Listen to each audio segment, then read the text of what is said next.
You get more out of life when you go out to a movie. The moment our fellow geeks, dweebs, nerds, and other unfortunates have been fervently waiting for has finally arrived. It's time for TMI, Confessionals of the Nerd Kind. And now, your hosts, Jeff Nerf Herder Chandler, Jim Kaiju Baker, and Christina Yojimbo Henry. You can continue.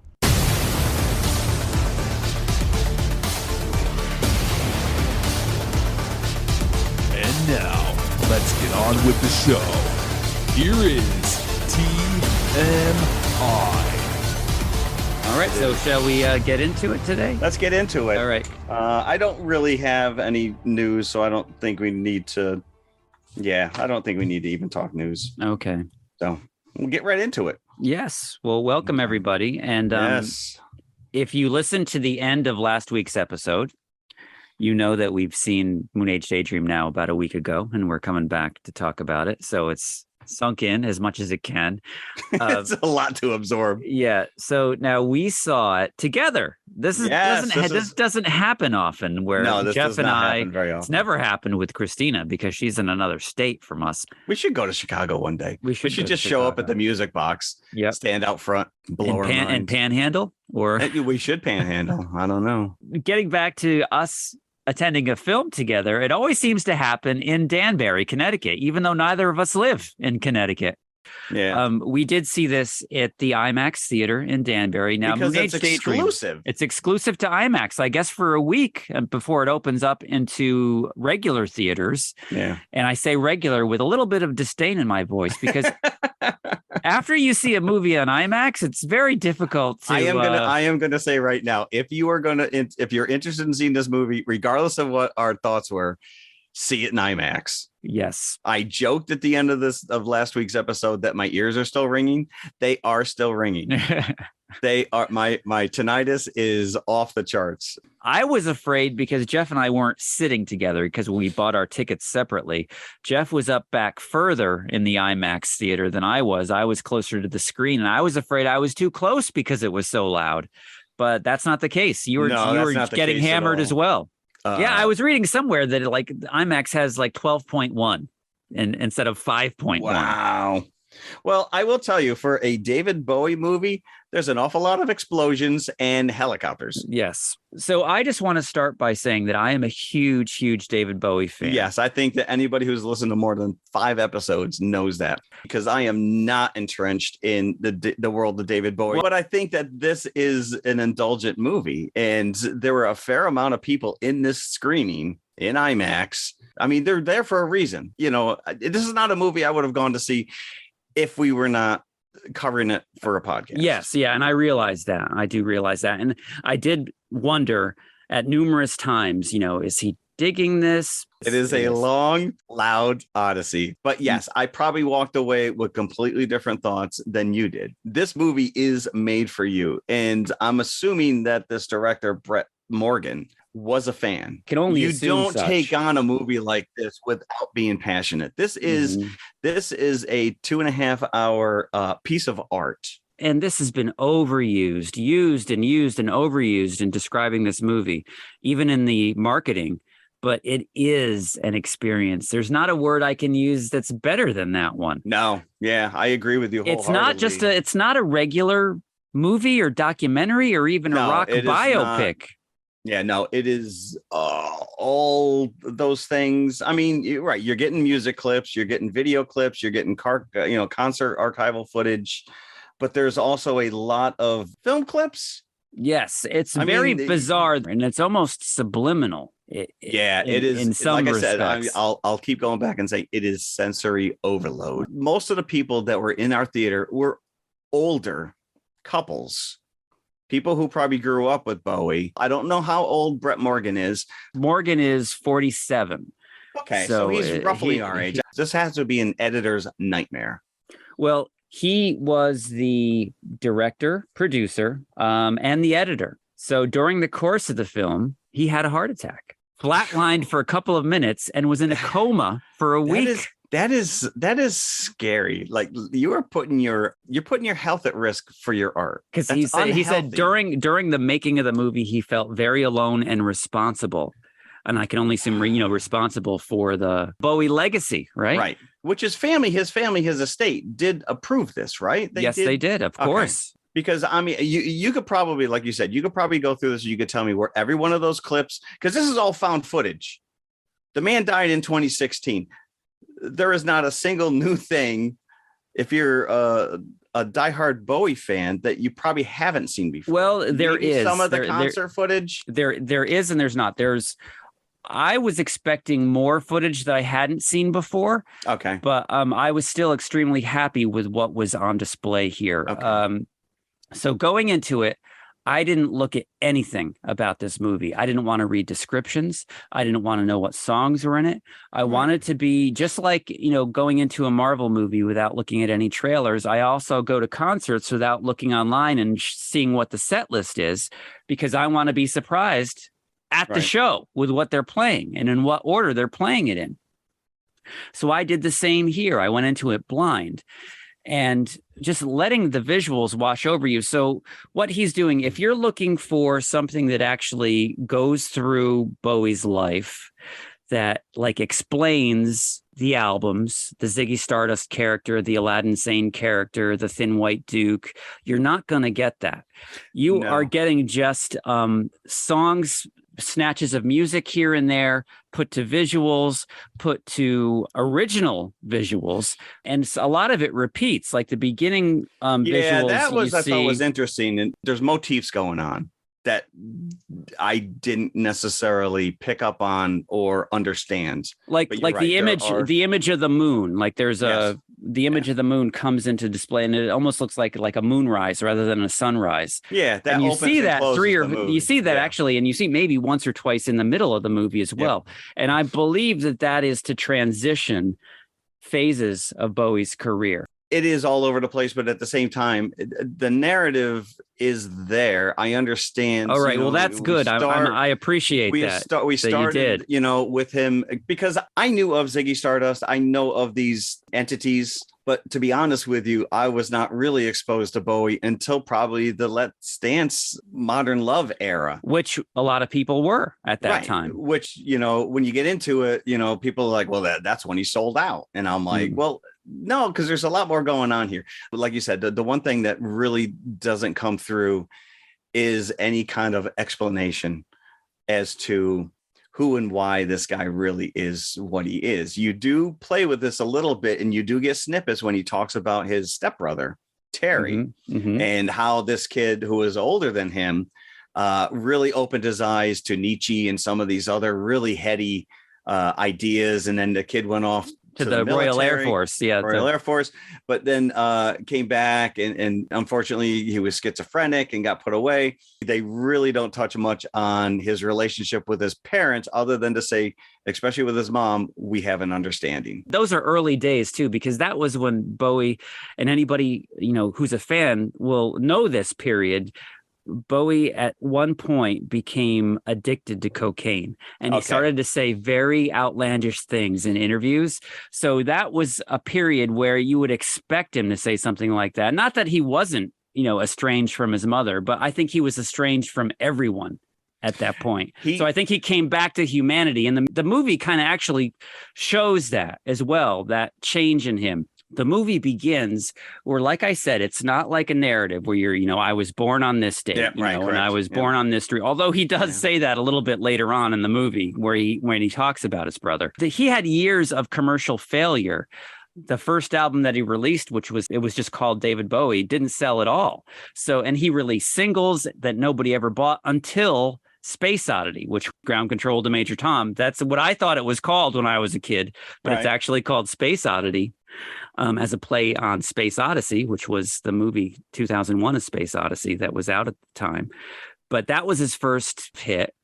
Then he had a couple of albums that didn't sell well. Then suddenly Hunky Dory came out with Changes. Then he became a cult figure. And then Ziggy Stardust came out. And then suddenly he was like the next Beatles in England, at least. It took him a little while in America to establish a foothold. But the movie really kicks off with Ziggy Stardust. So you don't see any of that history leading up to Ziggy Stardust or why he became Ziggy Stardust or what an explanation of this character is. You just drop on stage with him during actually the final Ziggy show is what they show the most footage from.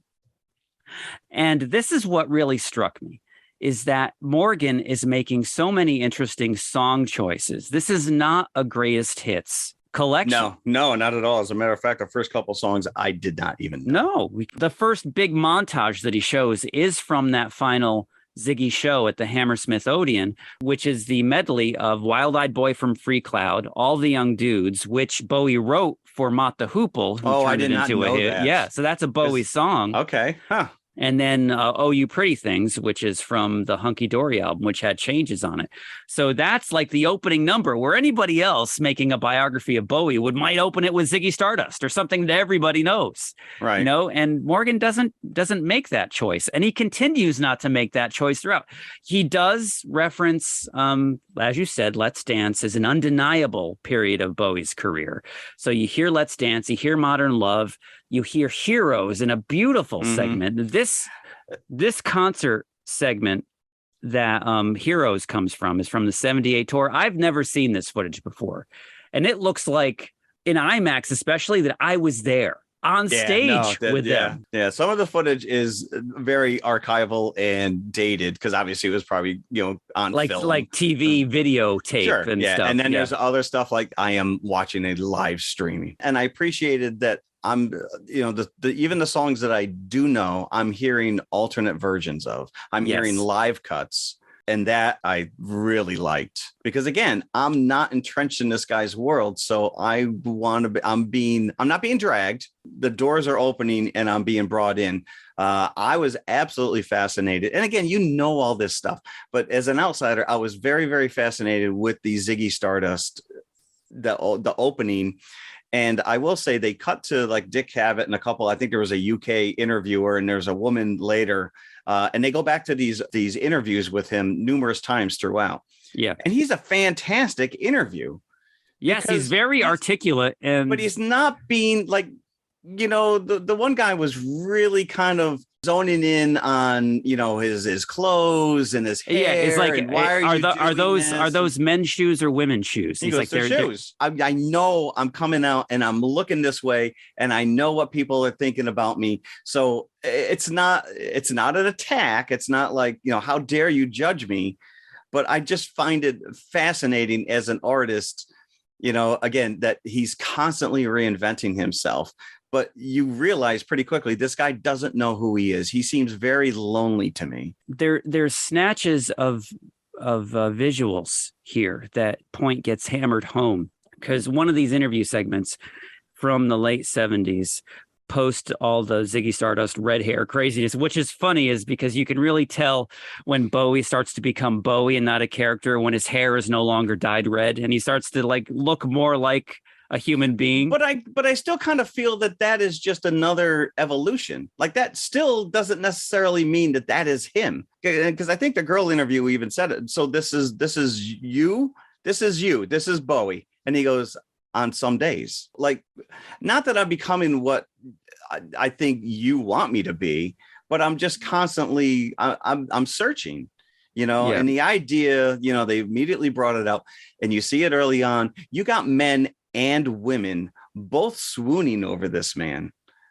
in love with what he's doing. And I love that as a father who has a child who is non-binary, the idea of gender neutral before there even really was a thing, gender. He's not making a statement. He's just, this is what I am kind of a thing. I really thought that especially back in the 70s is pretty ballsy.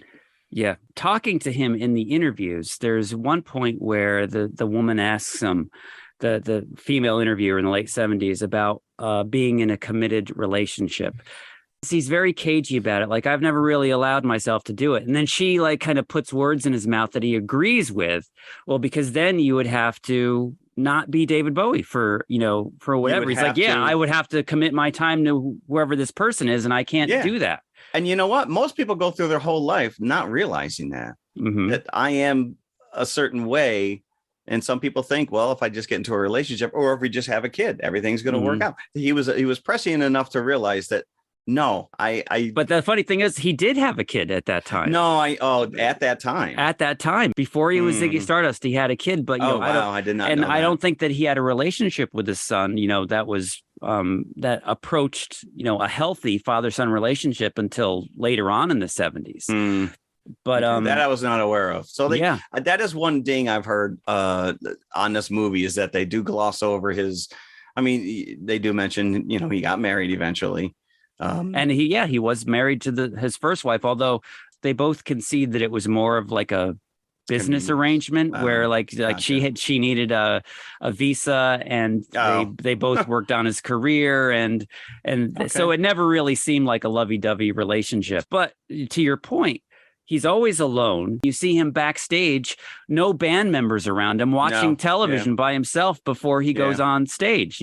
He talks about the fact that he's never owned a home. He talked about the idea of going to Los Angeles, a place I absolutely despised. Well, why would you do that? Because I just needed to put myself in a situation, like traveled around, and he went to different places, but he was always alone. Talking about that's another visual that you see multiple times. And again, I think that they mark it almost like chapter stops in his career, where you see him going up or down an escalator. That is interesting. That is a motif, like you said, with the mirrors. So you were seeing multiple versions of him going up and down. And one of the shots is upside down. He's ascending the escalator, but at the same time, it looks like he's going. Yeah, it's very interesting, the chosen shots. Yeah, as a Bowie fan, that this is some way that Morgan is putting forth the idea that he is transitioning from one thing to the other, using this footage of, I don't know if it's an airport or if it's just a shopping plaza,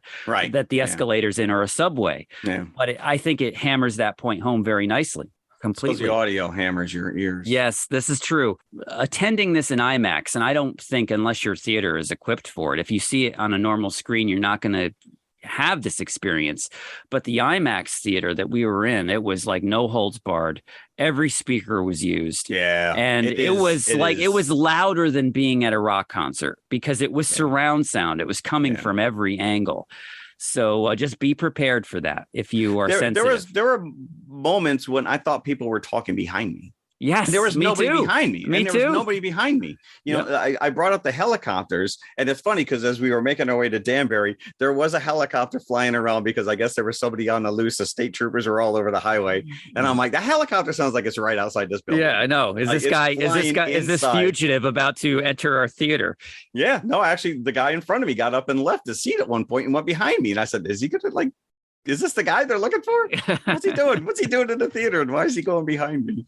So, but it is a lot to take in. Not only the musical choices, but even like the clips. I mean, you get clips from every conceivable movie in the last 20 years. Multiple times we see shots of Metropolis. Yes, because he was a huge fan of German expressionist film. So you get shots of Metropolis, Nosferatu, Wizard of Oz. The Wizard of Oz. You see especially the house being sucked up by the cyclone. You see that image, and you also get multiple scenes of Bowie films, of course. And I love this because when Bowie finally escaped Los Angeles, because he puts himself in Los Angeles, as he says on screen, it was a place I detested, but I did it to challenge myself.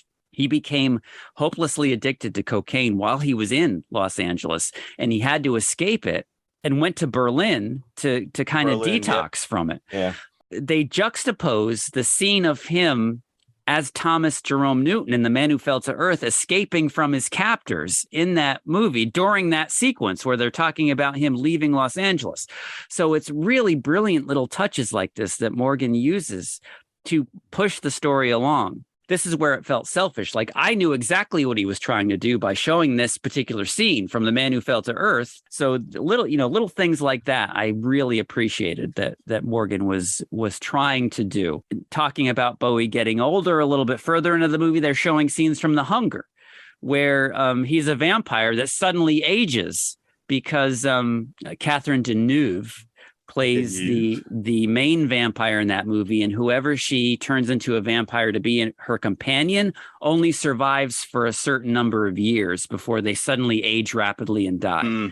And that's what's happening to Bowie when The Hunger begins. Him grappling with aging in the movie is juxtaposed with scenes from The Hunger. It's a very thoughtful approach in what seems like something that doesn't have a follow through or like a set beginning A to B to C to D, where it actually does if you're kind of in the know and looking for the cues that he's giving you. So as a Bowie fan, I really appreciated that. And again, just some of the footage and some of the songs that I hadn't heard before, like, for example, the final Ziggy show that they keep coming back to throughout the movie. There's one point where they're doing the Gene Genie and they work in the Beatles' Love Me Do into it. Yeah, which was great, by the way. Now even though that concert has been released for decades, you could get a DVD of it, you can buy the soundtrack. That song, the Gene Genie / Love Me Do, was never released because Jeff Beck, the guitarist, who sits in with the band during that number, and you see him in the movie, never liked, and this is, I don't know if this is true, but this is legend, didn't like the trousers he was wearing that night. Are you kidding me? So he blocked Bowie and the filmmakers from allowing him to include that number in the movie and the soundtrack. Stop, because because of his wardrobe. Because of his wardrobe. So apparently he got over it at some point in the recent future. You throw enough money at somebody and they'd be like, okay. So for the first time, officially, it would have been great if they did show it, but they just blurred out his pants. Yeah. Like he was nude or something. So that was brand new to me, that sequence. Again, the Heroes number and all the shots from that particular 1978 concert, again, were so cleaned up and pristine. I just wanted to watch that concert, that entire concert. Yeah, that is one thing I think that this movie really does, is that even if you are not a diehard, you walk out of this movie wanting to reinvest in this music, to go back and to listen to this stuff, because it does give you a broad range. I mean, the guy was pretty prolific. He was, what did they say, 16, 17 albums or something? Oh, more than that. More than that. Okay. Yeah. And when they go into that was just during one of the interviews that they brought up. Yeah, probably at that point point in time, he had that many albums. Yeah, because he had one. He was, when he passed away, he had one. Black Star was the one that that came out like 2 days before he passed. Wow. But they go into the Let's Dance era. We're now going to the next level. And like you said, a lot of people kind of decry Let's Dance as the beginning of the sellout period. And he's always admitted this, is that Let's Dance was just like recapturing a joy in his music that he felt got kind of cold, like because they show Ashes to Ashes, which is a great, great song, that new wave synthesized kind of sound. Yeah, that was interesting, that those exercises where, he was just trying to find something new. I think if he had just stayed the same, that would have been selling out. I know it works. I'm just going to keep playing this character and we'll just keep cranking it. Yeah. So the idea that, we talk about Madonna, changing her identity, but this guy was really looking for challenges, I think, to himself. Yeah. And I don't want to, because I love Alice Cooper, don't get me wrong, but as an example for somebody that kind of did the same shtick, throughout the career, with the black eye makeup and everything, Alice Cooper still exists today. He didn't drop off the face of the earth, but he's not as lauded. I'm going to say this as kindly as I can. I wouldn't even put them in the same category. Yeah, to be honest with you. But just using Alice Cooper songs, using a contemporary of Bowie's, like when he first became big as Ziggy Stardust. Like, so say if they both kind of did the same trajectory, Bowie never stopped being Ziggy Stardust. Always kept that rooster hair that dyed it red throughout his career, just kind of the same way that Alice kept the black eye makeup. That's kind of where their two paths diverged greatly, just as an example. So I think you're extremely on the nose with that he wouldn't be as well regarded as he is today if he didn't take those chances. It didn't change. Because I think every time he does take those chances, he opens himself up to a new audience. Like I said, I knew of Ziggy Stardust. Looking at those album covers were kind of like I didn't know what to make of it as a kid, and especially when you see these interviews, of course, now as a grown adult with children of my own. And, I see him in these interviews. I was absolutely fascinated with these interviews because that, I think, was about as close as you're going to get to him being not even honest with these people, but honest with himself sometimes. And I think that Morgan is really trying to give you an insight as to what goes on in his mind, because these interviews, and this is telling, are not about music necessarily or his albums or his career. They're just like philosophies on love, life, and various subjects. Yeah, and sometimes like they get hung up on his looks. Yeah.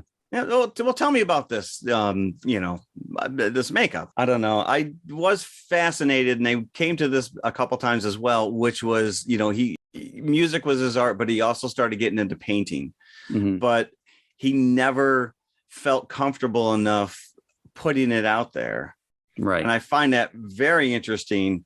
And when he got called out on that, I guess a couple times he had agreed to doing a showing at a gallery and then backed out both times. And the lady interviewing him was just like, well, why is that? And he goes, well, I mean, I know I'm a good singer and a songwriter. He goes, not so much with my art. I'm not. He's still insecure about art. Now think about all these celebrities that friggin' hang their name on everything and anything they can get their hands on. You got these, I'm not going to name names, but we're writing children's books and we're putting out cookbooks and we're going to release this line of luggage with my name attached to it. And it doesn't matter. They don't care. It's a brand and I'm going to make money on it. And this guy who could have easily made money and additional fame in his artwork, it was so personal to him that this is mine. This is mine. I'm not willing to share this. Yeah. And I have to applaud someone like that. That just, you saw him painting, and I'm assuming, I mean, listen, they were showing Pollocks and all kinds of different paintings. So I don't even know which ones were his and which ones weren't his. But I would assume that the estate released some of these to be shown, and that some of the stuff during this portion of the movie were his artwork, especially because he talked about the idea that he was painting these people in Berlin, just people. Yeah. And they're gorgeous. Some of these things are absolutely fantastic and haunting. But yeah, they're for me. Yeah. And isolation is a big theme of this as well. Not only with himself, but I think he was looking for that in other people, especially when you're looking at some of these works. And I've seen some of these before. I think later on in his life, he did start releasing these things. Gotcha. Because I've seen some of the paintings that they were showing, I was familiar with. So I've seen photos of them before. Yeah. But going again to that Let's Dance period and the whole sellout, quote unquote, thing. He's talking about how Let's Dance was a reestablishment of the joy that he felt in making music, and that he kind of lost that because with the success, because you would see him in this movie, shots of him playing to huge open air stadiums, massive seas of people. That you don't even see the end of during this Let's Dance tour. And after that, they would show clips of like the Glass Spider tour, which a lot of people think is like the utmost of his opulence. And, that was pretty cool. Some of the stage set. Now, hand in hand with that, he had a Pepsi sponsorship. Any of those people out there are of age, you may remember the Pepsi commercial he did with Tina Turner, where they're singing Modern Love, and they show a clip of that in this movie. And as they're showing that, they're playing his song from the Ziggy Stardust album, Rock and Roll Suicide, in the background. But he says, like, during this period that I became very confused. Rather than try to give an audience what it is that I liked, I started to try to give them what they liked. Which, as an artist, I completely understand. Yeah. I'm going to try something different. And then they're like, yeah, we just want to hear the other stuff. But again, I mean, listen, that was right around, early days of MTV and Live Aid. right? Those are all around that time. And he would, I actually thought that one concert was Live Aid and they didn't, but he did play Live Aid. Yeah, they did show a really quick clip of him coming on stage at Live Aid, but I don't think they actually showed the numbers that he played or numbers that he played at Live Aid. But yeah, you talk about some of these stadiums and it's a sea of people. It's just unbelievable. And they're all there to see him. I mean, they're interviewing these kids as they're running through the state, through the gates. Oh, we love Bowie, we love him. Oh my God. Yeah, that's great because they did the same thing earlier in the movie with the 70s kids who were going to a Ziggy Stardust show. And that poor girl that was just crying because she was waiting out back. And they said he was coming out back, but he never came out back. Well, why are you crying? Because he's the best. He's the greatest. And then fast forward 10 years to the 80s where it's all these, 80s teenagers saying the same thing. Oh, I love him. I love him. Then the movie really fast forwards from that point on where like you go through his 90s where there's really one song that hammers you like in terms of the sound called Hello Space Boy, which is from his 1995 album Outside. And if your ears weren't ringing before this number, because usually on stage he had like two drummers, almost like an industrial sounding boom, boom, boom. It's loud, but really, and I was worried, because I didn't look into this to see how long it was going to be or anything. I didn't look at anything before sitting down to Moonage Daydream, but it seemed like a lot of time had gone by up until the 80s. I'm like, he still has like a good long 26 years, that we haven't even touched on. Like, how long is this movie going to be? Daydream Part 2. But they kind of really fast forward through the 90s and then unfortunately up to his death. They don't really dwell upon the albums that came out in the 2000s or even a lot of the albums that came out in the 90s. They just fast forward right up to Black Star and you see some footage of the Black Star video, which is really haunting. And it's still up to debate whether or not he knew that he was going to die so quickly. I did read something that he didn't know until almost the very end. Oh, but like reading these lyrics to Black Star, it almost it was about mortality. That's what it's about. And I guess he was battling this cancer for years, but I don't your think body's got to know. Yeah, it's somewhere. Even if we weren't given a diagnosis, I think at some point. You have to just kind of read the writing on the wall and be like, this isn't about the movie, but I just have to say the album Black Star is just better than it deserves to be. Like for somebody that late in his career, I feel that the Black Star album stands toe to toe with a Ziggy Stardust or anything else. If I'm in a Bowie mood and I'm looking at all my, my CDs or whatever, what am I going to listen to today? I invariably will go to those classics, but Black Star, I pick out just as much as I do a Ziggy or Young Americans or what have you. Okay. And again, I just said Young Americans. You never hear a note from that song. And that's one of his biggest hits. Fame was, besides Let's Dance, Fame was the only other number one song that he had. And you never hear that in the movie either. Which he recorded with John Lennon. I don't know if you knew that, but John Lennon does the high-pitched Fame backing vocals, and that's John Lennon. No, I did read, and I'm sure you know this, that Stevie Ray Vaughan played the guitar on Let's Dance. Yes, and they had a famous falling out. He played the guitar, and he was supposed to join him on tour for the Serious Moonlight tour, but they had like management issues between the two of them. And he never did. So yes, it is a lot to take in. I don't know if I'll see it again in the theater. I'll definitely see it again, though, once it's, available for home release. I'm sure I'll watch it many, many times. Yeah, I could imagine that there probably is a director's cut of this. If this guy was this passionate about it and you get 2 hours in and you're like, oh, crap, he's got another 26 years. Are you crafting a 4-hour movie or do you just cut it off? And you're like, it's definitely a passion project. The idea that this poor guy had a heart attack is just horrible. I'm assuming he bounced back and finished it. Apparently. Yeah, and I'm looking right now. He didn't need Spielberg come back and no, he didn't. He didn't. Aliens really would have come in at the end. Yes. But I'm looking at a quote from Morgan here, and speaking of Bowie, he says he kind of provided me with a guide for how to survive, how to live the most fulfilling life I could possibly live. And I realized that the film would be an opportunity to pass that message down to my children and to the rest of the world. I think it's a really life-affirming message. I couldn't have made this film, I don't think, without this experience that I had, meaning the heart attack. Yeah. Because when you see the film, it's very much about learning to appreciate every day and every moment. And you really do get that sense from watching this.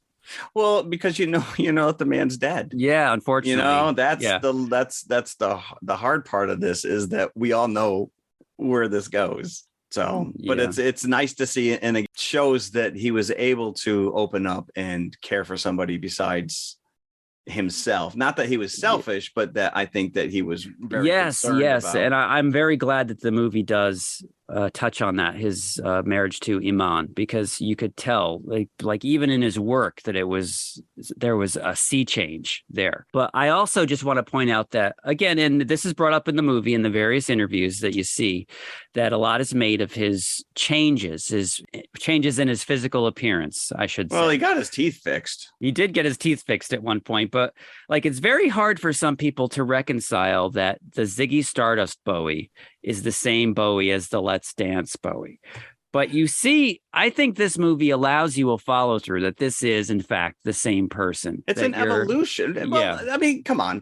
I don't look the same as I did 10 years ago. No, but especially with somebody like him that is actually knowingly putting on a show or a mask or a face. I am this character, No, and Ziggy Stardust, all you got to do is put a little, shade on your cheekbones to make them look higher and to get it a little more pointed. But well, yeah, also need a lot of hairspray, I think, too. Well, listen, I will say the man definitely got better looking with age. He did. So, he did. But then again, like you said, you don't really see him out of character early in those clips. Yeah, you don't see him. He's always quote unquote on in his early years. No, that's one thing that this is missing. But hey, you only have so many hours in the day to put it out there. So. I just wanted to say, as a Bowie fan, that we just talked about Live Aid. That was my initiation to Bowie. You said it was Let's Dance.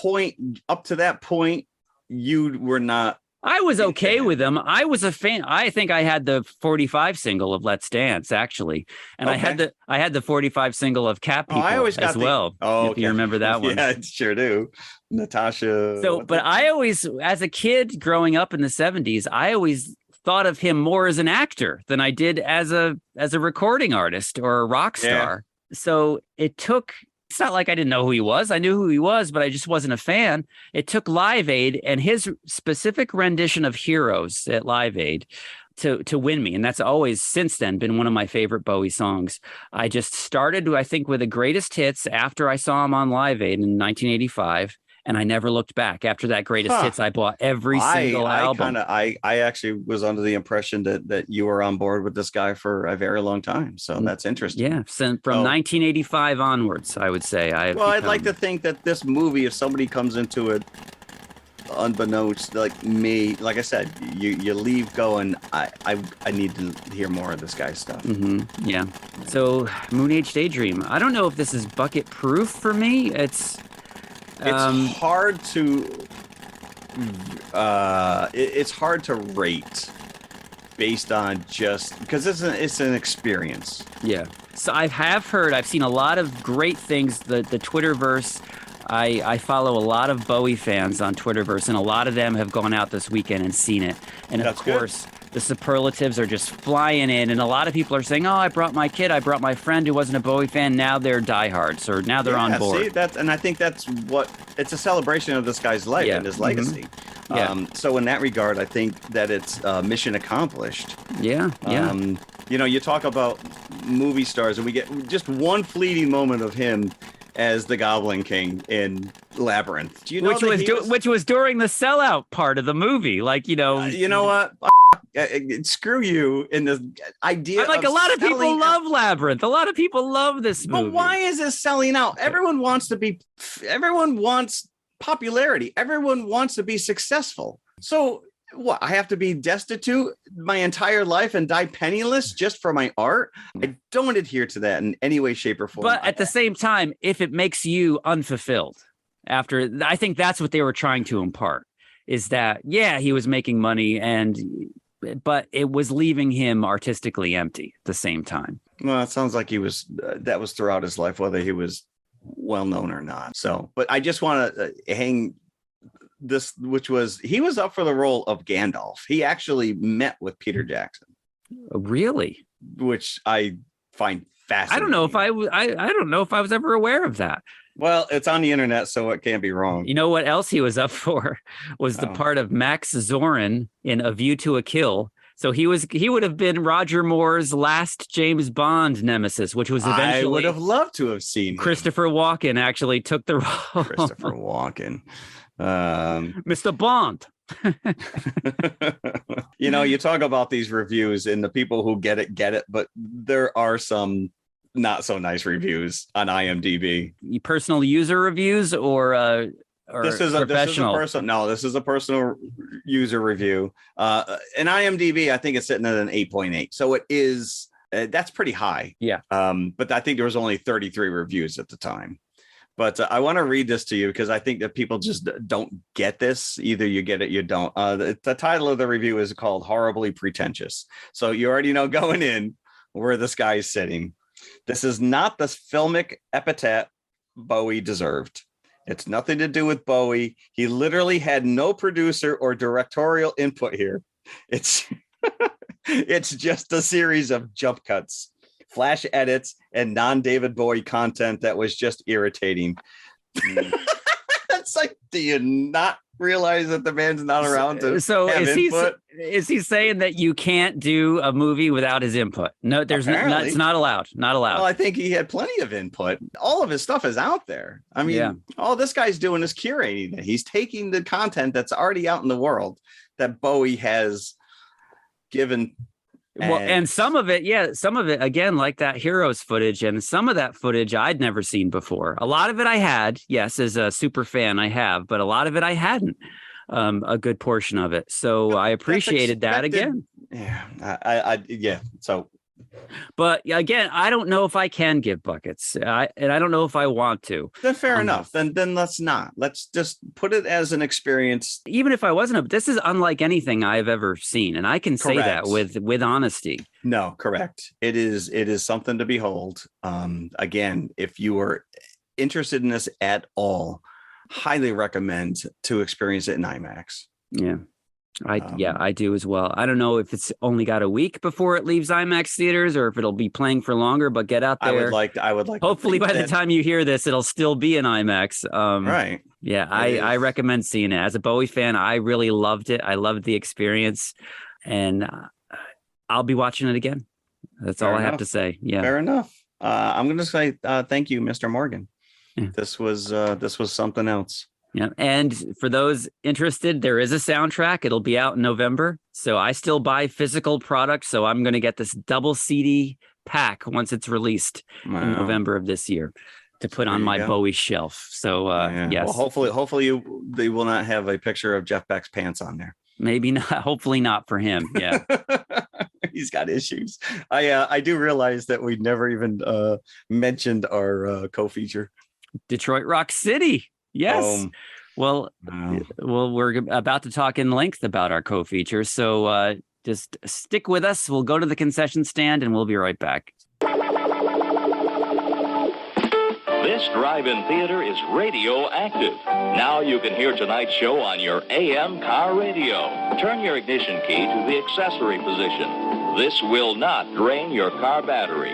Now turn on your radio and zero in on the following AM station. As soon as we can, let's flick our Bics. I don't know about you, but I'm hungry. Now that you mention it, some burgers and fries would go great with a flick. And we should also not forget some popcorn, soft drinks, and ice cream. Then, can we flick our Bics? Sure. I bet you could also get me some chicken salad sandwiches with mayo and a pickle. How about some pizza? Oh, with cheese and anchovies. Ooh, pepperoni.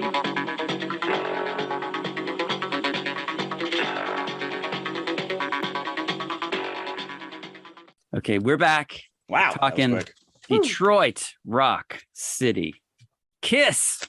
Now, this is a love letter, first of all, let me just say, not only to Kiss, but to the 70s as well. Yeah, very much. Now, I was just in heaven watching the opening title sequence. This is 1978. This entire, like, everything that showed up on screen, I'm like, Jaws, Jimmy Walker, Freddie Prinze. It's everything, everything that was Cher, anything. Danny Bonaducci, who I brought up before. Sigmund and the Sea Monster shows up. Lidsville shows up in the opening sequence, and of course, it's interspersed with, like, covers from Dynamite magazine. I think Shields and Yarnell. I don't know if they were. I don't know they if were they not made in there, but I used to have that Dynamite. I used to have that was the one thing I always ordered from Scholastic Book Club. Dynamite. I loved that magazine. Loved it. Yeah, sure. That was our internet. Always had an interview with somebody. I remember I probably still have the Galactica issue floating around somewhere, and anytime Star Wars showed up, apparently. But my wife probably encapsulated it best, where after the credits were over, she just told me that was my childhood right there. Yeah. Well, I mean, when it opens in this basement, I mean, how many basements did you go to in the 70s that looked just like this, with the paneling and the Mom with the Carpenters LP, which is funny because I do lean in. I mean, listen, my parents' music was eclectic, but I still lean heavily into a lot of that schlock 70s stuff. Like the nothing wrong with that. Nothing wrong Carpenters, with that. Absolutely adore the Carpenters. There are days that is a perfect way to end my day or start my day. John Denver, the Neil Diamond. So, but the funny thing is that the character, Jam is his name, and I think out of the 4 kids that are featured in Detroit Rock City, it'd be safe to say that I think Jam is probably the main one that the movie focuses around. Yeah, I think that it's his story because it's his mother, right? Because it's his mom that finds the Kiss record hidden inside the sleeve of her Carpenters album, because that's the only way he can get away with it, with listening to Kiss. She doesn't pay attention to the album label, because it's very, I mean, anybody who had a Kiss album, the minute you open it, that Casablanca logo that goes across the top is very this is funny because I love Kiss, but I will tell you, in 1970, this all takes place in 78. So what? Destroyer came out in 76. I was not aware of this at all, but my stepbrother, probably 79, had the album Destroyer that he found he convinced his mom to buy it from him at a flea market or a rummage sale or whatever. And I was fascinated and horrified by that cover because I just didn't know what to make of it. Yeah. Like, I mean, it's just so like, I have a similar experience actually, but go on. These 4 guys, but Gene Simmons, and you think that, being a comic book kid, I would have been all over it, but it just, I think it's the Alive 2 album that Gene Simmons has the blood dripping out of his mouth. It was a love-hate because I didn't know what to make of it. And it just went against all my sensibilities of the music that I listened to growing up. And I did not want any part of it. I do remember listening to the music, but it wasn't really until Lick It Up, which was their unmasked era, that I got completely into Kiss. And it's funny because I actually watched the video for Lick It Up. They're only shot from like the waist down. So it's a big reveal when you see them without their makeup on. But this soundtrack for this movie is phenomenal. It is. This takes me right back to, because it's not just Kiss. It's not just Kiss. And this is right back to my early 80s because, I mentioned it before. I grew up where everyone listened to heavy metal, to rock. Everything was Ozzy Osbourne or it was AC/DC. Kiss was in there as well. I remember I drew the 4 Kiss members on my brother's wall, but I just never really got into it all until much later, and then kind of backtrack. Probably like, exactly like you said with Bowie, which was, the Lick It Up and then, some of those songs. And then you start going back and I start appreciating the older albums and whatnot. Kiss Meets the Phantom of the Park came out the same year. Yeah. And that was must see. Yeah, I watched it that night. Well, I remember. I didn't watch all of it because I do remember being at my dad's house and we were out or something. And you come home at like 7:30. You got to be in bed by 8. Yeah. And it was on. Let me watch this. No, you can't watch it. So I did look it up. eBay, you can find multiple VHS tapes for pennies on the dollar. Yeah. And Marvel Comics had an adaptation of it, I remember. They also you also see that Marvel Comics, that super special, which was famous for the fact that the band members put their blood in the ink. Is that really true? Is that really true? Is that just urban legend now? It may be urban legend, but it doesn't matter. Actually, I would be curious if there was a graded version that said Kiss blood included. Yeah. So. But yeah, my experience is similar because my dad, and this is really against the grain with him because he normally wouldn't have had anything like this in his record collection. And I don't know why he had it, but he was more like an Allman Brothers kind of a guy. Okay. But he had the first Kiss Alive album. And I saw it and purloined it, and it was immediately mine. It was in with my collection with Alvin and the Chipmunks and whatever. There you go. But it was the same thing. It fascinated me and scared me at the same time. And eventually, I don't know, was it Kiss Alive that had the blood, Gene Simmons in the blood, or was it Alive 2? It was, I want to say Alive 2, but I could be wrong. But I could be wrong. It was too. The gatefold. It was the 2-album gatefold. But I remember seeing a photo of him spitting blood. Yeah. And that was like, oh. But then again, Rock and Roll All Night is undeniable. You know, that song when you put that record on. No, so, the music is fantastic. Yeah. You know, they just hit the zeitgeist. I mean, these, 4 guys out of Brooklyn or whatever. So from that point, I had the Alive album. Just like you, I didn't really buy a Kiss album on my own until Lick It Up in the MTV days when I saw the video. I'm like, oh, that's a good song. So I remember I had the cassette of Lick It Up. Yep. Heaven's on Fire. Yeah. And my friends, I remember in 79, they all had their own album. Like there was a Gene Simmons Kiss album. There was an Ace album. There was a Paul album. And there was a Peter Criss album. They had 4 albums out at the same time. They each had their own poster with like a die cut puzzle piece at the bottom. So they all went together as one big triptych, well, not triptych, a quad. But that just shows you the power of these guys at the time that they cut their own albums. My friend had the Gene album. And I would ask him and he brought it over once and we played it. And I asked him, what did the other albums sound like? Well, the Gene album is the best. Have you heard the other albums? No, I don't need to. Well, New York Groove came off the Ace Frehley. Yeah, I think that was the only really hit. But for years, I just assumed that Gene Simmons was the lead singer because he was the front man. Yeah, even though he's just the bass player. Mm-hmm. I had no clue that it was really Paul Stanley that was singing. You know, I just listened to it and I'm like, oh. I did see them in concert, but it was years later, and it was the stripped down tour. You know, no makeup or anything like that. And they go back to the well. You know, we talk about Bowie reinventing himself numerous times.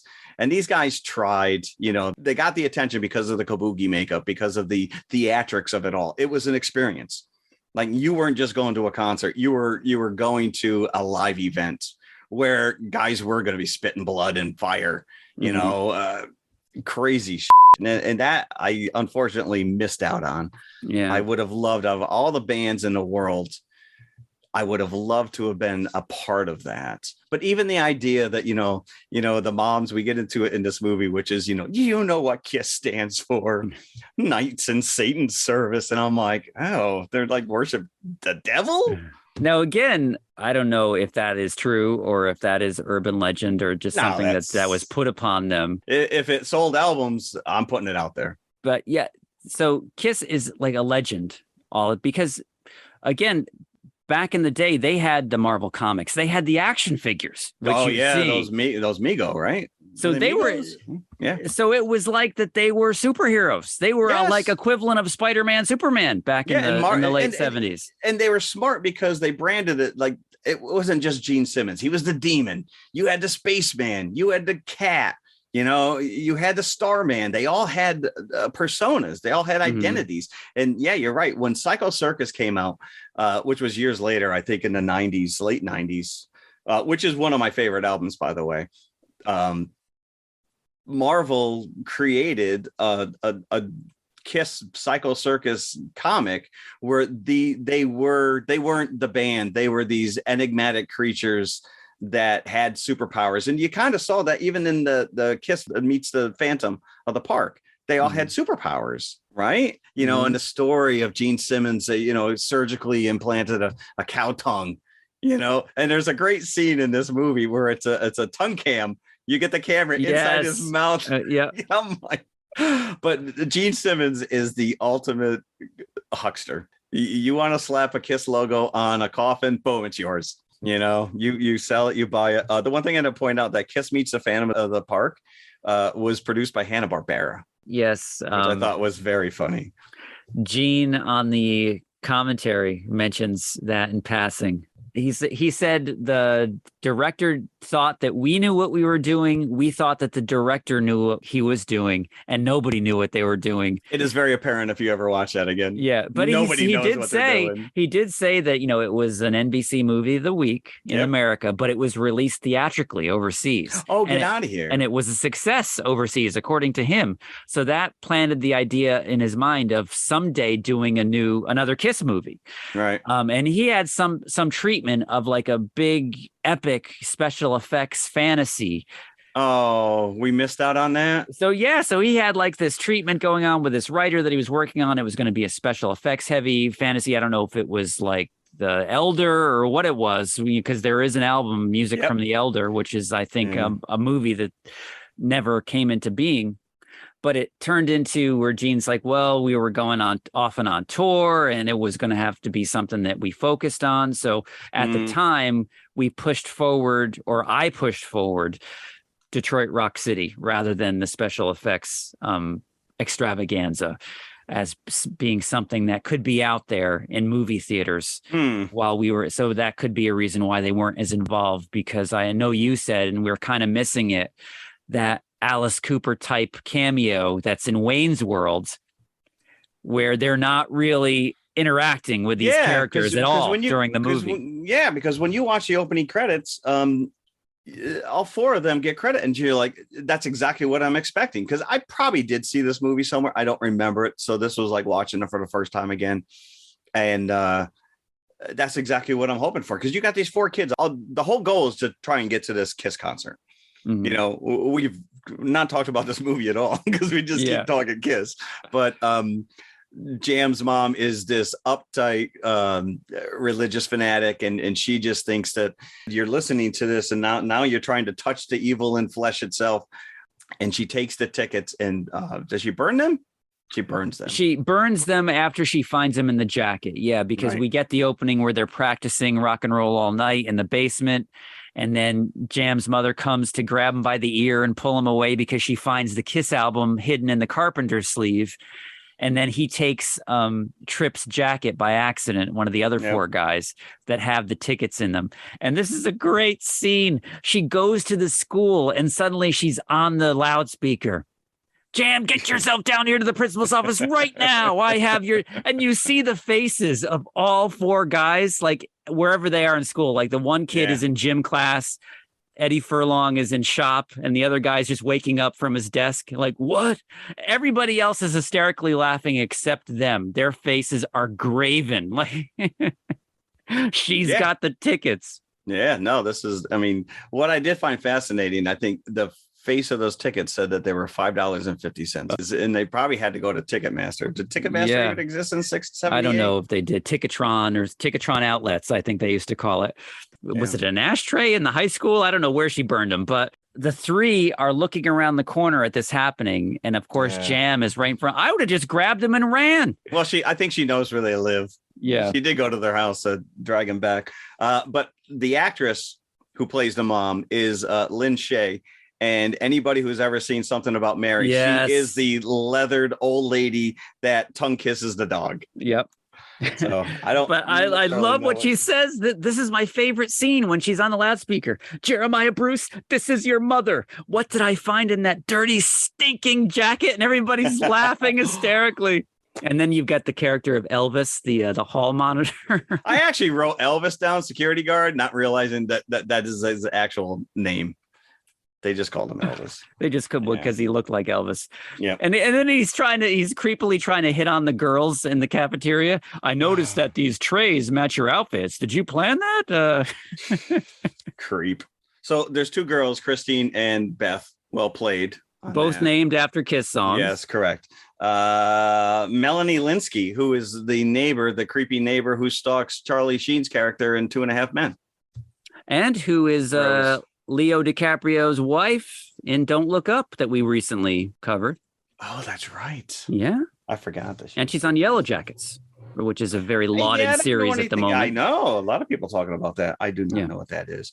But this is also where you get this great bathroom scene with the boys hiding and they go into the girls' bathroom. And it's pretty funny. There was a couple times in this movie I laughed out loud at the shenanigans of these 4 idiots. Although some of the scenes, and this kind of affected my buckets, do not age well, even from the 90s. Like the rampant homophobic slurs. Yeah. I did not appreciate this viewing. The body shaming going on. The whole scene with the Trans Am and the other kids. Yeah, you're just giving in the stereotypes that you're the stoners.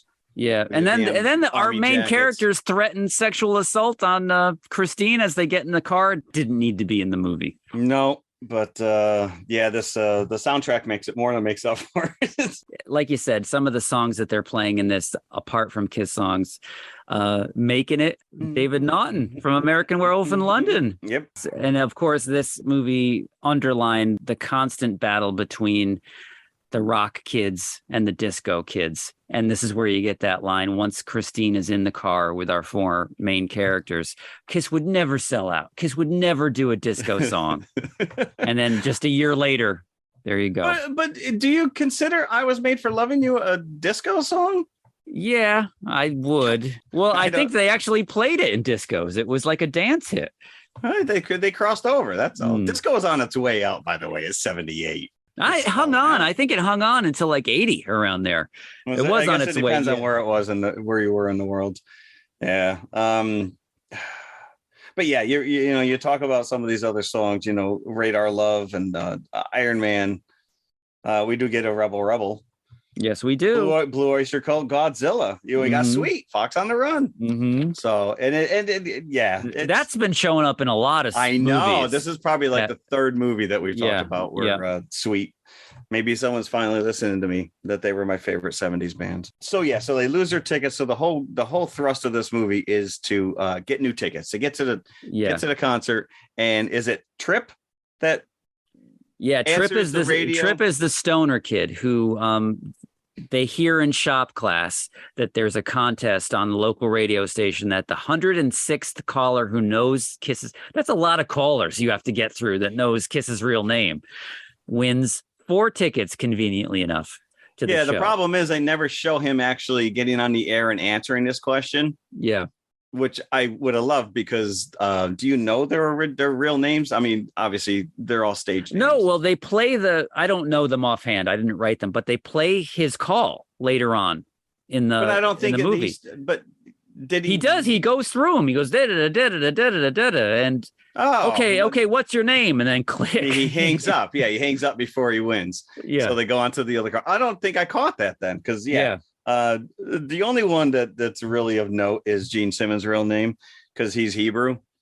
So his name is Chaim Witz is his given name. Yeah, I don't think Tripp said that name. I really don't think he did.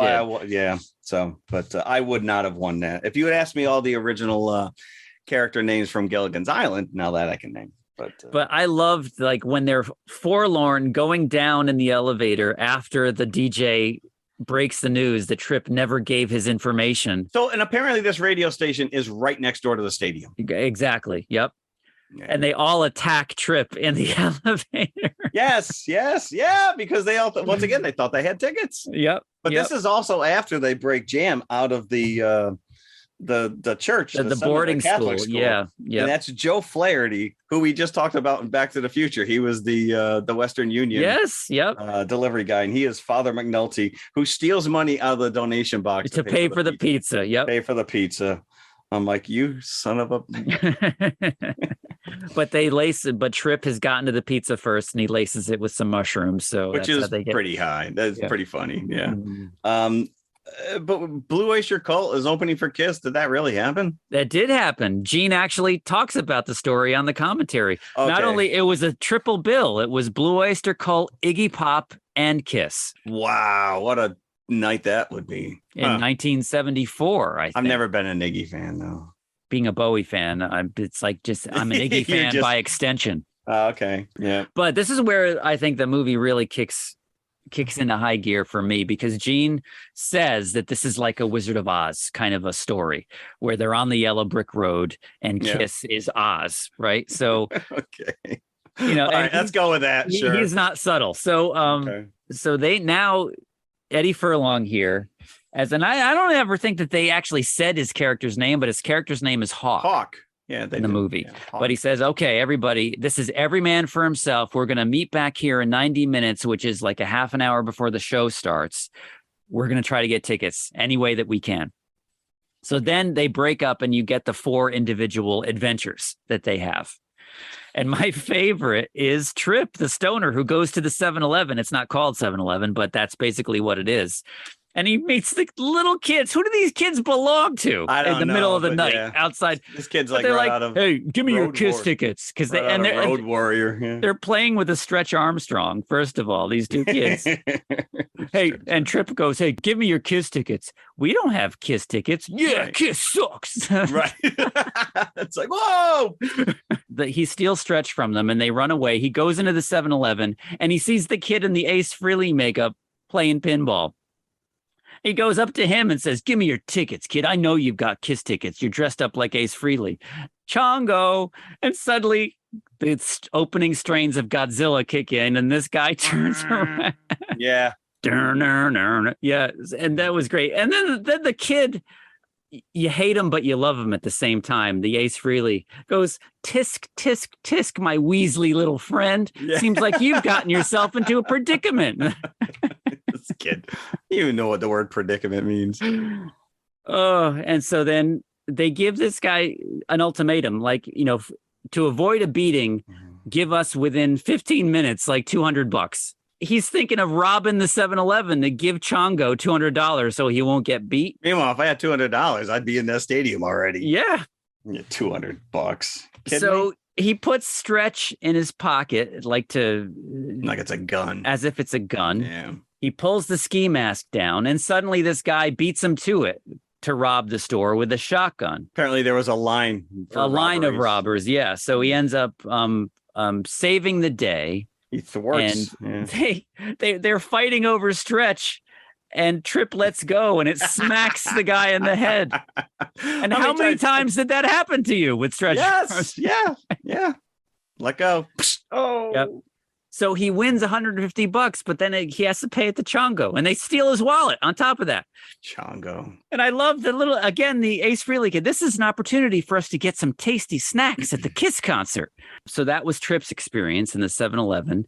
Then you have the other guy, Lex, who it's his mom's car that they've driven there. The car is stolen with Natasha Lyonne's character of Christine sleeping in the back. So he finds the car. After he sneaks backstage, he pretends he's a roadie. He sneaks backstage, and he's actually in the backstage area. So you think this is where you're going to see Kiss. Right, yeah. Interact with him. But no, that he sees like these naked girls in a hot tub and groupies being led to Kiss's trailer, but you never see Kiss themselves. And then he is quickly thrown out of the backstage area where he finds like the chop shop. And they also have Christine and tied up. And he befriends all the dogs back there because he plays Frisbee with them. And the hound dog that brings him the Frisbee, that's the Maytag dog. That's in the Maytag commercial. Oh, get out of here. It is. Ooh. So he befriends the vicious guard dogs and he chases the bad guys away and he gets the girl. So that's Lex's experience, but he still doesn't get any tickets for himself. And then Edward Furlong, Hawk's character, goes into a male strip joint to compete to try to win $200, after getting some liquid courage in him. He vomits. Well, yeah, he's down in Burman on the Rocks. Mm-hmm. And who's emceeing this thing? Ron Jeremy. Who hires this guy? So Edward Furlong gives the DJ Kiss to play while he does this, and it's a poorly display. I'll put it at that. Oh yeah, he's vomiting, and it's so obvious that he's got a hose coming taped down the side of his cheek to make Yep. it look like he's puking. Yep. But it is funny because he fills that pitcher at the end of the stage And puts it back on the guy's tray after Yes, yeah. And the women are horrified, and yet then he just starts dancing, and they're getting into it, and he's thinking, "Oh my, this is something else." And so he catches the eye of Shannon Tweed, who is Gene Simmons' real life wife, and he doesn't win the contest, but she takes him back in her car and treats him like something. He wins something. He's suddenly Gigolo Joe because she pays him afterwards. Like, whatever. How bad do you want to see this concert? Yep. Apparently that bad. So, and then the last kid, who is Jam, who's the main kid, his mom sees him there because she's protesting at the Kiss concert. Of course. You got nothing better to do. Brings him into the local church to give his confessional. The priest doesn't think the confessional is lurid enough. So why don't you sit here and think about something really good to confess, and I'll be back in 15 minutes.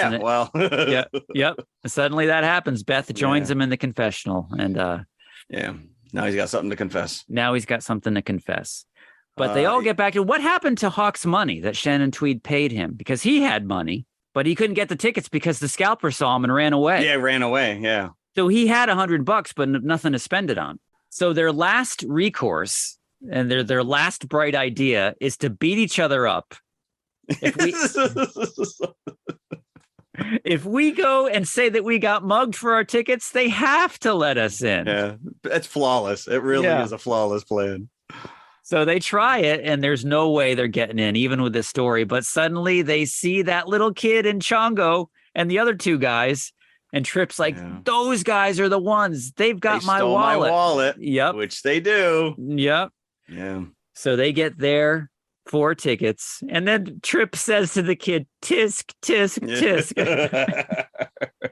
And they get into the Kiss concert, and that's the only time you see Kiss in this movie is during this performance of Detroit Rock City. Like Kiss is really going to open with Detroit Rock City, by the way. Mm-hmm. But yeah, I thought this was just found footage. This was just a concert footage, but you said that they actually filmed this for this movie. For the show. Yeah. So they slipped their asses back into spandex, and they had the duplicate costumes from the 78 show. They recreated the stage set and got 3,000 fans to attend. But why? To me, it doesn't make any sense. You're not interacting with these characters, so you're not doing anything different than what you do at a concert. Why not just why save some money and just show me some concert footage? Well, I guess it would be obvious, if they wanted to show, because there's that one part where Jam catches Peter Chris's drumstick. Peter Chris throws it to him in slow motion and then points at him. That's a cut. Yeah. That's not. I'm sure. How many did he throw out there at the end? But true. But that's the only time that they interact is when Peter Chris throws out that drumstick. Yeah. And of course, you see one of these overzealous fans lift up her shirt, and then of course it cuts to Paul Stanley flicking his tongue at the very next beat. Maybe that's what they wanted. Yeah. How bad do you want to be in this movie? But yeah, they're not exactly spring chickens anymore, and you can tell even with the makeup that they're not they're not in their 78 heyday, but still it's a nice upbeat ending to the journey that these characters they fulfilled their mission. They got to watch this concert. And it's gratifying, that slow motion walk. Like once the guys, you let them in the door, they throw out Chongo and they give them the tickets, and the guy like ushers them in with his outstretched arm, and they walk slow motion into the hall. Is a nice moment. So yeah, I really enjoyed watching this again. Yeah. Directed by Adam Rifkin, released in August of 1999 on a 17 million budget. It only made 5 million at the box office. So it was not a hit, but it is a cult favorite. I certainly loved it when I first saw it. Soundtrack. Yeah. No, it is fun. It's, like you said, some of the stuff doesn't really hold up now. Yeah, unfortunately. Some fun facts about this. This is the first movie that was released on DVD before it was released on VHS tape. So this is right when crazy. DVDs were overshadowing VHS. Yeah, 99. Yeah. Yep. A lot of the Kiss memorabilia that you see in the movie is from Gene Simmons' personal collection. Eddie Furlong, as we mentioned, plays the part of Hawk, but it was originally considered for Jonathan Taylor Thomas. I did see that. I can't imagine. Well, I mean, he was Home Improvement. I can't remember when Home Improvement was on the air, but that was and Lion King. And that would have maybe marked a change. Yeah, I think I was going to career. say, I think that, it could have, because he was pretty squeaky clean up to that point. Yeah, I was fascinated the idea that this DVD came out before the VHS tape. And I love if you look at the poster artwork, it looks like it's right off of a Mad magazine cover. I wonder if it's the same artist. It is not. That is Phil Roberts did the art, but it is very Mort Drucker Mad magazine-esque. Yeah, and that's one of the things you see in the opening credits is Alfred E. Newman. Yeah, with the jean makeup on. I don't think people realize how big those magazines were back in the day. Yeah. Cracked, Mad. Cracked magazine. John Severin, to me, is a severely underrated artist. I mean, I probably have every issue that he ever drew a Star Wars character, and spot on likeness. I was not a big, huge Mad fan because it was just a little too off center. Some of the caricatures, a little too off putting for me. I did like the John Severin stuff in Cracked. But, we all know Alfred E. Newman, but there was like the janitor guy that was the mascot of Cracked. What was that guy's name? The janitor That's guy. a good question. I don't even know if anybody out there knows. He had to have had a name. So, like we said, some of the aspects of this movie have not aged well. The homophobic stuff, the playing sexual assault stuff for laughs, that really didn't sit well with me. That scene in the car, that should have been taken out. Poor girl. Yeah. So that actually cost this like a half a bucket. I was gonna go 4.5 buckets, but I'm going down to 4 because of that. But still, all in all, I think it is an enjoyable experience. It's a very funny movie. And if you grew up in the 70s or have any memory of this stuff at all, I think it'll be a very nostalgic viewing experience. Oh, absolutely. Yeah. I'm gonna go 3 3/4 on this. The soundtrack should elevate it another 1, to be honest with you. But it's a great soundtrack. Like I immediately went to the Kiss station on iHeartRadio. Oh yeah, picking up on some of this stuff. This is a really, really fun soundtrack. I mean, we only touched on some of the stuff. We didn't even talk about half of the Kiss songs that are in here. Yeah. But all right. Are you ready for this? I have an answer for your question. The Cracked magazine's janitor's name is Sylvester P. Smith. Oh, I had no memory of that. Yeah, It does ring a bell now that I see it, but it is no Alfred E. Newman. So you know what we didn't touch on? Out of the 4 characters, I should say, who is your favorite in Detroit Rock City? Interesting. I really liked Hawk's Journey, but I don't think he's necessarily the most likable character. I guess is it Jam that was the poor kid, his mom, the main kid with the overbearing mom. I think the mom kind of gives in a little too easily, I think, in the end. It's like, okay, you gotta. Yeah. I can't win. Okay. How many moms do we know that actually had Irma Bombeck's "The Grass Is Always Greener" over the septic tank? Yep. As soon as I saw that book, I'm like, I read that book because my mom had it. I also read what was the World According to Garp that my mother had. That one was a little racier. So I'm gonna go with Jam. Yeah. I think Lex. I think even though he had the least to do, I think out of the 4 acting wise, I think his reactions are priceless. And especially like just his face once he hears Jam's mother on the overhead makes me laugh out loud every time. So I think just for his reactions alone, I enjoyed watching him more than the other 3.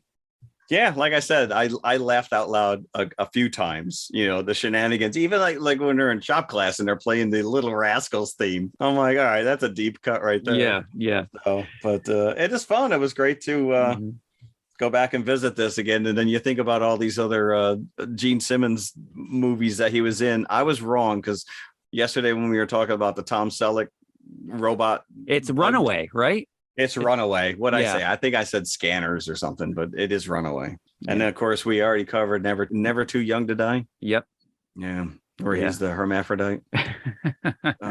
All right. So that was quite a musical journey that we took this week. That was, yeah. And Detroit Rock City, a little easier on the ears than so you can control the volume at home. That is true. Yeah. So there you go. Yeah. Next week we are entering scary season. Great joy. And as rumor has it, our third member will be back. Yes. We're going to be welcoming Christina back to the fold next week with our Halloween opening salvo, which will include a very controversial film, Don't Worry, Darling. Are people actually talking about the movie itself, or are we just caught up in the drama of surrounding the movie? Well, I have seen reviews that have gone wildly different directions. So, okay. All right. So, but will we be able to separate? I don't know. I would. Yeah, I know that's the problem, right? It's the same kind of watching Mr. and Mrs. Smith. I couldn't watch that without thinking about everything that was happening. No. Well, I guess we'll have to tune in next week and find out. But along with that, I don't want to talk about it. Don't bring it up. I don't even want you to bring it up. Don't. Are you a Fox News denier with this movie? Yes, it does not exist. Yeah. Yeah, I got to watch it this week. It's been sitting from my library for almost a solid week, and I have not brought myself to watching this. Rosemary's Baby, the Roman Polanski 1968 classic in the genre. Yeah. So we're going to director's gone bad next week. Is that how we're going to frame? Well, husband's gone bad because apparently judging from the trailers, you've got an untrustworthy husband in Don't Worry, Darling. Definitely an untrustworthy husband in Rosemary's Baby. So I think that's the theme that we're going for here. Yeah. All right. I might have to frame it as such. Mm-hmm. I went with the Unhinged Housewives, but we could get that. Who knows? Yeah, I guess we'll have to find out. So join us, please. Thanks for listening today. Yes, thank you. As always, go download, go listen to some Bowie and some Kiss. Yeah, and if you can get to an IMAX theater, if it's still playing, yes, please go see Moonage Daydream. Yeah, there you go. And I'm sure Kiss is still touring, so go see them. Yeah, of course. On the never-ending farewell tour. Farewell tour. Yeah. Yep. So, yep. All right. Thanks for listening. Right. Bye. Bye. Hey, everybody. If you like what you just heard, be sure to follow TMI Confessionals of the Nerd Kind on Apple Podcasts, iHeartRadio, Spotify, or whatever you listen to your favorite podcasts on. Be sure to hit that subscribe button and then share it with your fellow movie nerd friends. It means the world to us and helps our listenership grow. You can also find us on all of the socials, Instagram and Twitter at TMI_podcast 2018. We're on Facebook and YouTube as well. Just look for the Popcorn Bucket. You can help support this show by visiting our TeePublic page for some TMI branded goodies such as hoodies, t-shirts, mugs, and stickers. TeePublic.com/TMI Confessionals, all one word. A 5-star review would be incredibly nice as well. I'm just saying. Thanks again for listening. We truly appreciate you. Be sure to come back next week. We'll save some popcorn for you. Christopher Walken actually took the role. Christopher Walken. Mr. Bond.